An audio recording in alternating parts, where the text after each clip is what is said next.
the concept of movement versus exercise. And from a business standpoint, there's a lot more people that need to move, which basically is the entire human culture, versus people who exercise. A very small percentage of the culture actually exercises, but everybody needs to move. And this concept, is really kind of the elegance of Katie Bowman's work of really looking at, the difference between those two things. And, the thought that kind of hit my head the other day was like, you could go the rest of your life without an exercise and still be insanely successful in any endeavor. Like if you said you're never allowed to deadlift again, you could still live a really long, prosperous, life. But if you said you can't touch your toes anymore, that's a different story.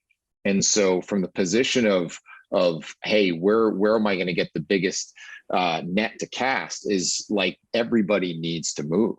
And I think we don't make that distinction very well. And even in the misconception, going back to early on, the misconception of the FMS is that we do a screen so we can figure out what corrective exercises to give you. No, the screen doesn't as much tell me what exercise to do. It more tells me what not to do. No, you're spot on. And I'm glad you mentioned Katie, because when we had her on the podcast, even though her and I had talked a few times before the podcast, I would encourage you guys to go back and listen to that. First 20 minutes are pretty awkward. And then all of a sudden I realized she works with a lot of people who've been burned by exercise. She works with a lot of people who want to be active. They want to be outdoors. They want to roll on the ground with their kids. They want permission to be adults at play in nature.